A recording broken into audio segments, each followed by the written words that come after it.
Hello, what's up guys? Luzon, Visayas at Mindanao. May malaking good news na naman po tayo mga kababayan. Ito po ay napakalaking good news na ginawa na naman ng pamahalaan para sa ating mga OFW na nasa UAE. Kaya ito mga kababayan, bago natin ito panoorin, kung bago pa lang po kayo sa aking YouTube channel, please subscribe at pakipindot na rin po ang notification bell para update ka sa mga bago kong upload na mga video at huwag niyo pong kalimutan na i-like ang video para mag-recommend ito at mapanood ng marami. Kaya maraming salamat po at ito na nga po mga kababayan, panoorin natin ang magandang balita na ginawa na naman ng pakikipag-ugnayan ng ating bansa sa UAE. Ito po mga kababayan, panoorin po natin. Lubos-lubos ang pasalamat ni Pangulong Ferdinand R. Marcos Jr. sa United Arab Emirates kasunod ng pagbibigay ng clemency sa higit 100 Pilipinong nakakulong doon. Ayon kay Pangulong Marcos, refleksyon ito ng matibay na pagkakaibigan ng dalawang bansa. Si Claysel Pardilla ng PTV sa Balitang Pambansa. Pinatawad ng Pangulo ng United Arab Emirates, His Highness Sheikh Mohammed bin Zayed Al Nahyan ang 115 Pilipino na nakapiit sa UAE. Ayon kay Pangulong Ferdinand R. Marcos Jr., direktang nakipag-ugnayan ng Embahada ng UAE sa Department of Foreign Affairs, Office of the Middle East and African Affairs para ipaalam ang pagpapalaya at magandang balita sa harap ng pagunita ng Ramadan. Matatanda ang nakaraang taon sa pagdiriwang ng Idil Adha. 143 Pilipino ang pinalaya, habang 220 Pilipino rin ang binigyan ng pardon sa pambansang pagdiriwang ng UAE. Ipinaabot ni Pangulong Marcos ang taos-pusong pasasalamat ng Pilipinas sa pamahalaan ng UAE.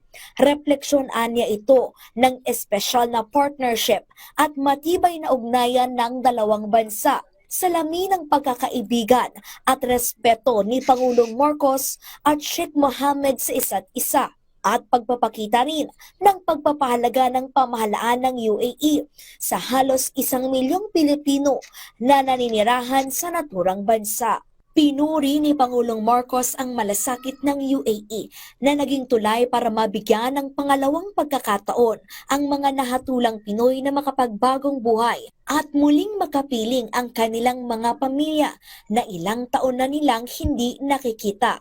Tiniyak naman ni Pangulong Marcos ang pagpapalakas ng bilateral relations ng Pilipinas at UAE na nagsisiguro na ang kabutihang loob na ipinamalas ng UAE ay magbibigay daan para sa patuloy na kooperasyon, pag-unawa at paggalang ng dalawang bansa sa isa't isa sa mga darating pang taon. So yung guys, napanood natin yung magandang balita na ginawa na naman ng pamahalaan ng bansang UAE na talagang binigyan niya ng pardon ang 100 na mga OFW na nahatulan ng iba't ibang klaseng pagkakasala, nahatulan ng guilty at ngayon pinardon sila para makita naman nila ang kanilang mga pamilya at makapiling. At dahil sa tulong, dahil sa ah, pakikipag-ugnayan ng Embahada ng Pilipinas sa UAE, kaya yun mga kababayan ay napalaya o nabigyan ng pardon para makauwi ito sa ating bansa.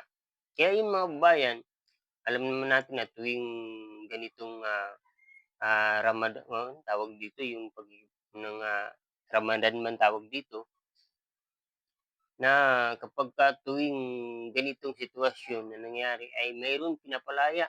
Katulad nung nakaraang taon ay mayroong 143 na pinalaya uli, nabigyan ng pardon.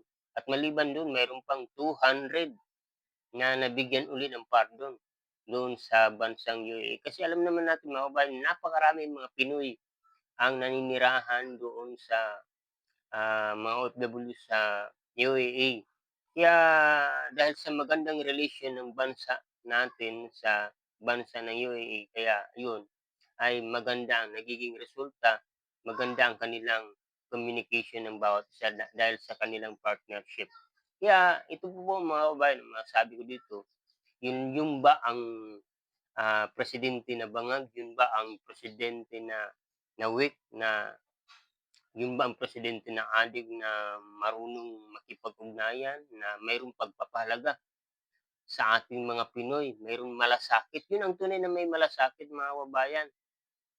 Hindi sinasabi nila na ang kabila lang ang merong malasakit dahil ginagawa ng paraan ng ating pamahalaan para asikasuhin at bigyan ng kalayaan ng ating mga Pinoy na nahatulan na mayroon silang mga kaso sa kanilang pinagtatrabahuan o nakagawa ng anumang mga krimen dahil nga sa hindi natin alam kung ano ang naging sitwasyon. Kaya yun, mga kababayan, napakaganda itong balita na ginawa na naman ng pamahalaan at ginawa ng bansang UAE para ang mga Pinoy na nahatulan doon ay magkaroon naman sila ng tsansa na makapiling ang kanilang mga mahal sa buhay. Kaya yun guys, napakagandang balita. Sana po, ano ba ang magiging komento nyo dito? Ilagay nyo lang po sa comment section. At maraming salamat po sa inyong oras at panahon sa panunood. God bless you all.